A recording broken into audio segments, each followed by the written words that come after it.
আজকে আমরা Norton theorem discuss করব। তাহলে নর্টন থিওরামে কি বলা হয়েছে? নর্টন থিওরামে বলা হয়েছে a linear active network consisting of independent or dependent voltage or current source and the various circuit elements can be substituted by an equivalent circuit consisting of a current source in parallel with a resistance. তাহলে এটার মানে কি এক্সপ্লেনেশনটা দেখাচ্ছি। তো ধরে নিই একটা active network বলে দেওয়া হয়েছে। তাহলে এখানে একটা অ্যাক্টিভ সোর্স দিয়ে দিলাম, ভোল্টেজ সোর্স দিয়ে দিলাম, কয়েকটা রেজিস্টর দিয়ে দিলাম R1 R2 R3, সাথে একটা লোড রেজিস্ট্যান্স। তাহলে আমরা নর্টন থিওরামের মাধ্যমে জেনে নিচ্ছি কি করতে পারবো, আমরা সার্কিট কারেন্ট বার করতে পারবো, ভোল্টেজ বার করতে পারবো, এসব ক্যালকুলেট করতে পারবো। সাধারণত কারেন্টই বার করা হয়। তাহলে এই সার্কিটের মধ্যে যে এলিমেন্টগুলি দেওয়া আছে নর্টন থিওরামের মাধ্যমে কিভাবে আমরা এক্সপ্লেইন করব। তাহলে কি বলা হয়েছে, অ্যাক্টিভ নেটওয়ার্ক, এটার মধ্যে অ্যাক্টিভ এলিমেন্ট, প্যাসিভ এলিমেন্ট এগুলি থাকবে। এটাকে আমরা একটা ইকুইভ্যালেন্ট সার্কিটে কনভার্ট করতে পারবো। হ্যাঁ, ইকুইভ্যালেন্ট সার্কিট বলতে এই সার্কিটটাকে আমরা নর্টন ইকুইভ্যালেন্ট সার্কিটে কনভার্ট করতে পারবো। তাহলে সার্কিটটা কিভাবে হবে বলেছিলাম কি, একটা প্যারালাল সার্কিটে হবে। একটা প্যারালাল সার্কিটের মধ্যে একটা লোড রেজিস্ট্যান্স থাকবে, আর একটা কারেন্ট সোর্স থাকবে, একটা রেজিস্টর থাকবে নরমাল। ঠিক আছে, এভাবে এই ধরনের একটা সার্কিটে কনভার্ট করতে পারবো আমরা। এটা নর্টন ইকুইভ্যালেন্ট সার্কিট। এটা আরএল, এটা আরএন, নর্টন রেজিস্ট্যান্স। এই তিনটা এলিমেন্ট থাকবে। এটা IN, Norton current, Norton resistance and Norton load resistance. এই সার্কিটে কনভার্ট করতে হবে। এই বড় সার্কিটটাকে এই ধরনের একটা সার্কিটে কনভার্ট করতে পারবো এই নর্টন থিওরামের মাধ্যমে। তাহলে আমরা স্টেপগুলি দেখে নিচ্ছি কি কি স্টেপ করতে হবে আমাদের।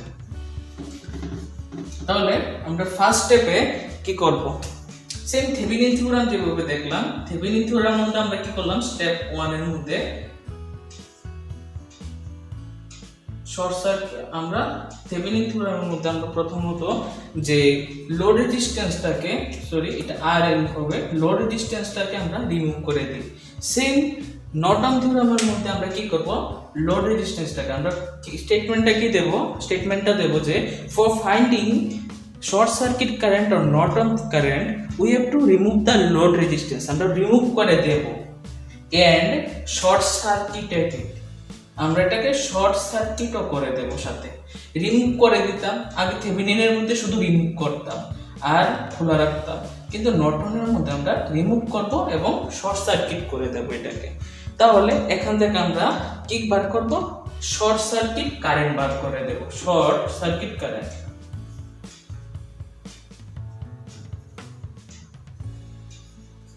অথবা নর্টন কারেন্ট, আইএন যেটাকে বলে থাকি আমরা, short circuit current or Norton current বলে থাকি এটাকে, আইএন দিয়ে ইন্ডিকেট করে থাকি আমরা। এটাকে আমরা ক্যালকুলেট করে নেব। প্রথম স্টেপে আমরা শর্ট সার্কিট কারেন্ট বার করব। থেভেনিনের মধ্যে কি করতাম, ওপেন সার্কিট ভোল্টেজ বার করতাম। ওপেন সার্কিট ভোল্টেজ, কথাটা খেয়াল রাখবে, ওপেন সার্কিট ভোল্টেজ, কারণ ওপেন ছিল, কিন্তু এটা আমরা কি ছিল, এখানে কি আছে, শর্ট করেছি লোড রেজিস্ট্যান্স রিমুভ করে, এর জন্য এটা শর্ট সার্কিট কারেন্ট বার করলাম সার্কিট থেকে। এবার স্টেপ 2 তে কি করব, স্টেপ 2 এর মধ্যে আমরা কি করব, এই লোড রেজিস্ট্যান্সটা যে রিমুভ করেছিলাম এই জায়গাটা খুলে দেব। খুলে আমরা স্টেটমেন্টটা লিখব for finding Norton equivalent resistance. Norton equivalent resistance, থেভেনিনের সময় কি করতাম, থেভেনিন ইকুইভ্যালেন্ট রেজিস্ট্যান্স, সেম নর্টনের মতো Norton equivalent resistance. For finding Norton equivalent resistance we have to short circuit the voltage source and open circuit the current source if any. তাহলে second স্টেপে আমরা voltage source থাকলে এটাকে short করে দেব, আর current source থাকলে এটাকে open করে দেব। যেহেতু শর্ট সার্কিট করলাম এখান থেকে আমরা কি করব, আর এন বার করব, নর্টন রেজিস্ট্যান্স বার করব। এখান থেকে নর্টন রেজিস্ট্যান্স আর এন বার করে নেব, ক্যালকুলেট করে নেব, এরপর আর এন এর ভ্যালুটা যাই আসে বার করে নেব। এবার স্টেপ 3 তে চলে যাব। স্টেপ 3 তে আমরা কি স্টেপ 1 এর মধ্যে কি করলাম, স্টেপ 1 এর মধ্যে আমরা নর্টন কারেন্ট বার করলাম আইএন। স্টেপ 2 এর মধ্যে কি করলাম, এখন আর এন নর্টন রেজিস্ট্যান্স বার করলাম। এরপর আমরা আমাদের আরেকটা প্যারামিটার লাগে, কি লাগে, আমরা প্রথমে কি করেছিলাম, আর এল লোড রেজিস্ট্যান্সটাকে রিমুভ করে শর্ট করেছিলাম, আর এলটাও আমাদের লাগে। তিনটা প্যারামিটার থাকতে হবে। তাহলে এবার আমরা স্টেপ 3 তে চলে যাব। স্টেপ 3 তে কি করব, আমরা নর্টন ইকুইভ্যালেন্ট সার্কিট ড্র করে নেব। তাহলে সার্কিটটা কি ধরনের হবে ড্র করে নিচ্ছি। তাহলে সার্কিটটা হবে প্যারালাল সার্কিটের মধ্যে দুইটা প্যারালালি রেজিস্ট্যান্স থাকবে আর একটা প্যারালালি কারেন্ট সোর্স থাকবে। কারেন্ট সোর্সটা এই যে এর জন্য বার করলাম। এখন দেখো এই কারেন্ট সোর্সটার মধ্যে কি লিখবো, আইএন, যেটা নর্টন কারেন্ট, এই ভ্যালুটা লিখবো। আর এখানে কি থাকবে, আর এন নর্টন রেজিস্ট্যান্স, আর সবার শেষে কি থাকবে, লোড রেজিস্ট্যান্স আর এল। তারপর আমরা এখান থেকে কারেন্টটা যদি বাদ করি, সার্কিটের মধ্যে কি কারেন্ট ফ্লো হয়, নর্টন কারেন্ট ফ্লো হয়। নর্টন কারেন্ট ফ্লো হচ্ছে। আর আমাদের দরকার যে আমি বলছি যে আমার লোড রেজিস্ট্যান্স দিয়ে কি কারেন্ট ফ্লো হচ্ছে এটা বার করতে চাই। লোড রেজিস্ট্যান্স দিয়ে আইএল লোড কারেন্ট যেটা বলে, এটাকে কিভাবে ক্যালকুলেট করব, করার ফর্মুলা হলো আইএন ইনটু লোড রেজিস্ট্যান্সের অপোজিট কে আছে, প্যারালাল যেহেতু অপোজিট কে আছে, আইএন অপোজিট আছে। তাহলে আর এন অপোজিট আছে, যেহেতু আর এনটা আমি লিখলাম নিউমারেটর উপরে লবে লিখলাম, আর হরে কি লিখবো নিচে, আর এন প্লাস আর এল। এটা আমার ফর্মুলা কারেন্ট, লোড কারেন্ট বার করার। এটি আমার এক্সপ্লেনেশন, এটা দিয়ে আমরা প্রবলেম সলভ করব। ঠিক আছে, তারপর আমরা কিছু প্রবলেম সলভ করে নিচ্ছি এখন। এবার একটা কোশ্চেন, 1 নম্বর কোশ্চেনে কি দেওয়া আছে, একটা সার্কিট দেওয়া আছে, দুইটা ভোল্টেজ সোর্স দেওয়া আছে, দুইটা রেজিস্টর দেওয়া আছে, সাথে একটা সাইডে একটা রেজিস্টর দেওয়া আছে। এবার কি বলা হয়েছে, find current across 10 ohm resistor using Norton's theorem. তাহলে 10 ওহম যেহেতু বলা আছে, এটা হাইলাইট করে দিলাম। এখান থেকে কি বুঝতে পারছি, আমার লোড রেজিস্ট্যান্স হলো 10 ওহম, এখানে লিখে দিলাম 10 ওহম আমার লোড রেজিস্টর। তাহলে আমার সার্কিটটাকে কিভাবে ক্যালকুলেট করতে পারবো, 10 ওহম রেজিস্টর দিয়ে কি কারেন্ট যাচ্ছে লোড রেজিস্ট্যান্সটা দিয়ে। তাহলে স্টেপ 1 কি বলেছিলাম, স্টেপ 1 সলিউশন, স্টেপ 1 এ আমার লোড রেজিস্ট্যান্সটাকে রিমুভ করব এবং আমরা এটা শর্ট সার্কিট করব। তার স্টেটমেন্টটা কি ছিল, for finding not short circuit current or Norton current we have to remove the load resistance and short circuit the terminal। এটাই ছিল। তাহলে আমরা এটাকে রিমুভ করব আর এটাকে আমরা শর্ট সার্কিট করে দেব, করে দিলাম। কি বলেছিলাম, for finding Norton current or short circuit current. Norton আর শর্ট সার্কিট কারেন্ট সেমই কথা। তাহলে আমরা শর্ট সার্কিট করে দিলাম। এবার দেখতে পাচ্ছ দুইটা ভোল্টেজ সোর্স আছে এখানে। তার জন্য আমি কি করব, এটাকে সিম্পল করে দেবো। আমরা সুপারপজিশন থিওরাম করেছিলাম। আমরা সুপারপজিশন থিওরামে কি করেছিলাম, যে একটাকে অ্যাক্টিভ রাখলাম আর একটাকে শর্ট করলাম অথবা ওপেন করে দিলাম, এটাই তো করলাম। তাহলে আমরা যদি এখানে লিখি যে consider 6 volt voltage source is an active source.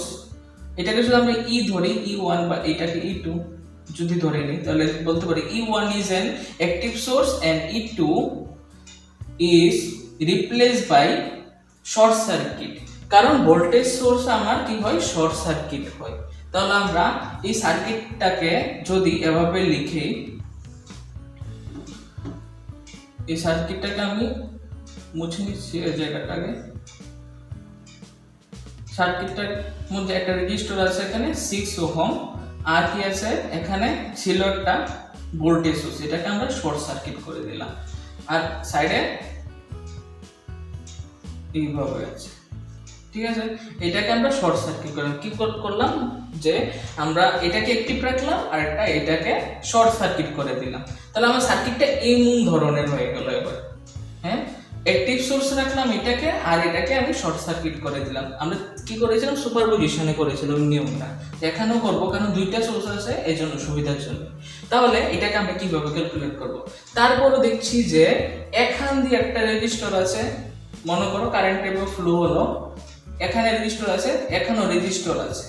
এখান দিয়েও যাবে কারেন্ট, যাওয়ার কথা, আবার এখান দিয়েও যাওয়ার কথা, কারণ এখান দিয়েও টার্মিনাল আছে। কিন্তু একটা কথা মনে রাখবে, এখানে একটা কথা বলছি যে ধরো আমার কাছে একটা রোড আছে, আমি রাস্তা আছে, হেঁটে হেঁটে গেলাম, তার সাথে এখান দিয়ে একটা রোড, এখান দিয়ে একটা রোড, সেম রোডই, এই রোডটাও এখানে গিয়ে থামে, এই রোডটাও এখানে গিয়ে থামে, সেম পরে দিয়ে এক জায়গাতে গিয়ে মিলে দুটো রোড। আমি এখান দিয়ে যাব, এখান দিয়েও যেতে পারবো, কিন্তু কথা হচ্ছে এখানে রাস্তাটা অনেক খারাপ, রাস্তা, এখানে অনেক বাধার সৃষ্টি করবে আমার হেঁটে যেতে। তাহলে আমার সুবিধা কোনটা হবে, যে খালি রোডটা আছে, এই খালি রোডটা দিয়ে আমি হেঁটে হেঁটে চলে যাব, সেম এই রোডটা দিয়ে যাব, গিয়ে হেঁটে হেঁটে এই রোডটা দিয়ে চলে যাব, এই খারাপ রাস্তা দিয়ে আমি যাব না। এটা হলো আমার কথা, কনসেপ্ট। সেমই আমাদের কি করে, রেজিস্ট্যান্স কি করে কারেন্টকে বাধা দেয়। রেজিস্ট্যান্স আমরা কি দেখি, স্ট্রিট ব্রেকার কি করে, গাড়িকে বাধা দেয় যাতে আস্তে চালায়, সেমই কারেন্টকে স্লো করে দেয়। তার জন্য কি করবে, আমি খারাপ রাস্তা দিয়ে যাই না, ভালো রাস্তা দিয়ে যাবো যাতে আমার অসুবিধা না হয়। সেমই কারেন্টও কি করে, যখন এখান দিয়ে ফ্লোর সাথে এখানে এই পয়েন্টটা আসে, দেখে এখান দিয়ে ভালো রাস্তা আছে, এখানে কোনো রেজিস্টর নেই, কিন্তু এখানে একটা খারাপ রাস্তা, যেখানে একটা রেজিস্টর আছে, দেখো রেজিস্টর আছে যেটা কারেন্টকে বাধা দেবে। তার জন্য এখান দিয়ে কারেন্ট ফ্লো না হয়ে কারেন্ট এইভাবে ফ্লো হবে, এই রেজিস্টরটা দিয়ে খালি পথটা দিয়ে শুধু যাবে, এই রেজিস্টর দিয়ে কোনো কারেন্ট ফ্লো হবে না। তাহলে আমি কি করতে পারি, আমরা ডাইরেক্ট বলতে পারি যে এটাকে আমরা রিমুভ করে দিতে পারি, কনসেপ্টটা ক্লিয়ার? যে আমার যদি সার্কিটের মধ্যে রেজিস্টর থাকে এবং একটা খালি পথ থাকে, সেম প্যারালালি একটা খালি পথ থাকে, তাহলে কারেন্টটা এই পথ দিয়ে যাবে না, এই রোডটা দিয়ে যাবে না কোনোদিন, ঠিক আছে, খালি রোডটা দিয়ে যাবে সেম। তাহলে কারেন্টটা এই রুট দিয়ে যাবে কেন, এটার মধ্যে বাধা আছে, 6 ওহম রেজিস্টর লাগানো আছে, এখানে কারেন্টটা স্লো হয়ে যাবে, এর জন্য যাবে না, এটা একদম ক্লিন রোড দিয়ে আবার ফিরে যাবে, সেম ফ্লো হবে, এভাবে ফ্লো হয়ে আবার জায়গায় ফিরে আসবে এই রোডটা। তাহলে আমার রিমুভ করে দিতে পারি, কারণ এটাতে কোনো কারেন্টই ফ্লো হয় না, এটা বুঝতে পারলাম। করে আমি কি করব, এখান থেকে আমি কারেন্ট বার করে নেব, সার্কিট কারেন্ট I1 ধরে নিচ্ছি। I1 কি ধরতে পারি এখান থেকে, যে এখানে 6 ভোল্ট আছে, আমরা কি জানি V IR, একটা জিনিস জানি, তা I কি হবে, V/R হবে। তাহলে V/R, V কত, 6 ভোল্ট, R কত, 6 ওহম। তাহলে আমরা ধরতে পারি কি I1 কত, সার্কিট কারেন্ট 1 এম্পিয়ার, এটা ধরে নিতে পারি। তাহলে আমরা এখানে সাইডে লিখে রাখি I1 1 এম্পিয়ার। সেম ভাবে আমরা নেক্সট স্টেপ কি করব, আবার কনসিডার করব কি, আবার সার্কিটটাকে ড্র করে নিলাম সেম ভাবে। এবার এখানে আমাদের যে সার্কিটটা এভাবে ছিল, আমরা কনসিডার E1 আর E2 এখানে আছে, E2 is an active source and E1 is replaced by short circuit. আমরা এটাকে শর্ট সার্কিট করে দেবো, এবার ওই সময় এটাকে করলাম, এবার এটাকে করলাম। তাহলে আমার কারেন্টটা কিভাবে ফ্লো হবে দেখবে, এবার এখান দিয়ে যাবে, এখানে আসবে, এখানে এসে কি করবে, দুইটা রাস্তা দেখতে পাচ্ছ, এখান দিয়ে খালি রাস্তা, এখান দিয়ে এই রেজিস্টর লাগানো রাস্তা আছে, এখান দিয়ে খালি রাস্তা, এখান দিয়ে রেজিস্টর লাগানো রাস্তা আছে, আমরা দেখতে পাচ্ছি। তাহলে আমি আমার সুবিধার জন্য খালি রাস্তা দিয়ে যাব, নাকি আমরা এই বাধা দেওয়া যে রেজিস্টর লাগানো রাস্তাটা দিয়ে যাব? আমরা বাধা দেওয়া রেজিস্টর দিয়ে রাস্তাটা দিয়ে যাব না খালি রাস্তা দিয়ে যাব? আমাদের কোশ্চেন হচ্ছে এটা। শিওর আমরা অবভিয়াসলি আমরা খালি রাস্তাটা দিয়েই ফ্লো হবো। তাহলে আমরা ধরতে পারি যে এই রেজিস্টরটা আমরা নেই বললেই চলে, কারণ এটাতে কোনো কারেন্টই ফ্লো হবে না। তাহলে দেখো কারেন্টটা কিভাবে ফ্লো হবে, এই ডাইরেকশনে গিয়ে আবার এখান দিয়ে ফ্লো হবে, ঠিক আছে। তাহলে সেম আমরা এখান থেকে আমরা কারেন্ট বার করে নিয়েছি, I2 ধরে নিয়েছি, ভোল্ট কি ছিল, V/R ছিল ফর্মুলাটা, তো V কত, 6 আর আর কত 6, তাহলে এখান থেকে আমরা কি পাচ্ছি 1 এম্পিয়ার পাচ্ছি। তো I2 পেয়ে গেলাম কত 1 এম্পিয়ার। তো দুইখান থেকে আমরা দুইটা রেজিস্টর দুইটা কারেন্ট পেয়ে গেলাম। আমাদের সার্কিটটাকে আবার ড্র করে দিচ্ছি।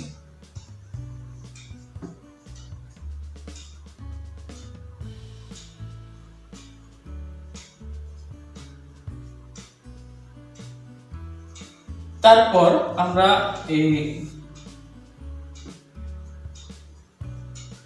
আমাদের সার্কিটটার মধ্যে থেকে একটা জিনিস লক্ষ্য করো, আমাদের কারেন্টটা সব সময় এই ডাইরেকশনে ফ্লো হয়েছে, এখান দিয়ে গেল। সেম এটার ক্ষেত্রেও সবসময় এদিকে ফ্লো হয়েছে, আর এটার সময় 6 ভোল্টের সময় এদিকে ফ্লো হয়েছে। তাহলে প্লাস হবে না মাইনাস হবে? সেম ডাইরেকশন যেহেতু, প্লাস হবে না মাইনাস হবে? প্লাস হবে অবভিয়াসলি। তাহলে আমরা ডাইরেক্ট বলতে পারি Norton current or short circuit current IN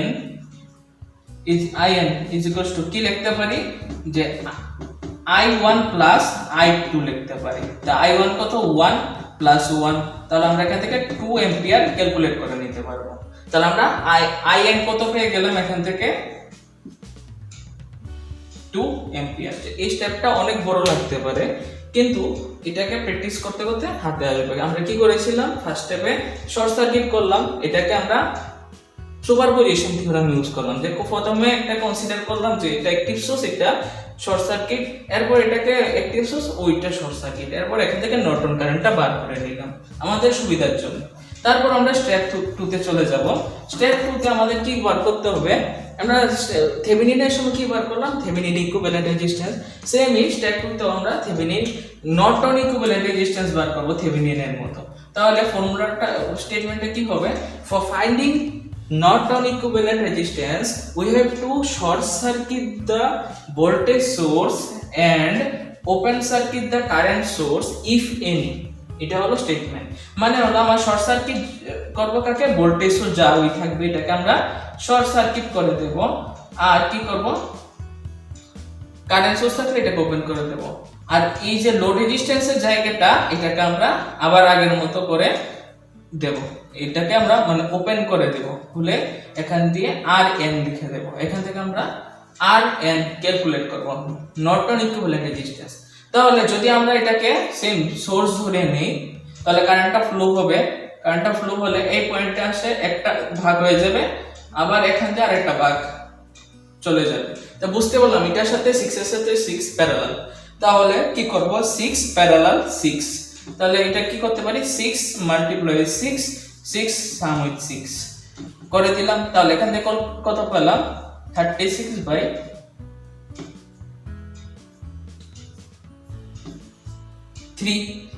ohm পেয়ে গেলাম আমরা RN, Norton resistance equivalent resistance by করে দিলাম। তাহলে আমরা এখান থেকে কি পেলাম, RN কত পেলাম, 3 ওহম। ঠিক আছে, এগুলি আমরা প্যারামিটারগুলি, 3টা প্যারামিটার আমাদের মেইন, এইগুলি বার করে দিলাম। তারপর আমরা কি করব, স্টেপ 3 তে চলে যাব। স্টেপ 3 এর মধ্যে কি করব, আমরা নর্টন ইকুইভ্যালেন্ট সার্কিট বার করব। নর্টন ইকুইভ্যালেন্ট সার্কিট, এটা প্যারালাল সার্কিট হয়, দুইটা parallelly connected resistance with a parallelly connected current source, with a current source. ঠিক আছে, ইকুইভ্যালেন্ট সার্কিটের মধ্যে এই প্যারামিটারগুলি কি হবে, এটা হবে IN, এটা RN, আর এই এলিমেন্টটা কি হবে RL, শেষেরটা RL হবে। ঠিক আছে, এই ভ্যালুগুলি আছে আমাদের কাছে। তাহলে আমার কি বলা হয়েছে, 10 ওহম রেজিস্ট্যান্স দিয়ে কতটুকু কারেন্ট চাই, 10 ওহম কি RL দিয়ে কতটুকু কারেন্ট চাই। তাহলে 10 ওহম রেজিস্টর দিয়ে কারেন্ট চাই, IL কারেন্ট চাই। তাহলে ফর্মুলাটা কি হবে, RL এর অপোজিট কি RN আছে, এটাকে লিখবো। প্রথমে আমি IN টা লিখবো, IN ফর্মুলা কি IN into RN by RN plus RL, এটা হলো ফর্মুলা। কিভাবে আসলো, মেইন সোর্স কারেন্ট ডিভাইডারের মধ্যে সেম, মেইন সোর্স কি IN লিখলাম, আর RL এর জন্য বার করছি তার অপোজিটটা হবে, অপোজিটটা কি RN divided by RN plus RL, এটা ফর্মুলা। তাহলে এটার মধ্যে ভ্যালুগুলি পুট করি আমরা। ভ্যালু কি, IN কত 2 এম্পিয়ার, 2 এম্পিয়ার লিখলাম, Rn কত, Rn হলো 3 ওহম, আর এই দুটোটা প্লাস করব, কত আছে Rn 3, Rl কত 10। তাহলে এখান থেকে ক্যালকুলেট করলে আমরা এখান থেকে কত পাচ্ছি, এখান থেকে আমরা ক্যালকুলেট করলে পাচ্ছি 0.462 অ্যাম্পিয়ার। তাহলে আমরা ডাইরেক্টলি বলতে পারি কি current across 10 ohm resistance is 0.462 ampere. এটা আমাদের অ্যানসার হবে। এই স্টেপগুলি ভালো করে দেখবে যে ফার্স্ট স্টেপে কি করলাম, নর্টন কারেন্ট বার করলাম, সেকেন্ড স্টেপে করলাম নর্টন ইকুইভ্যালেন্ট রেজিস্ট্যান্স বার করলাম, এন্ড থার্ড স্টেপে নর্টন ইকুইভ্যালেন্ট সার্কিট ড্র করে এটাকে ক্যালকুলেট করলাম। তিনটা স্টেপে এটাও ক্যালকুলেট হয়ে যাবে, সেম থেভেনিনের মতো একটু চেঞ্জেস আছে।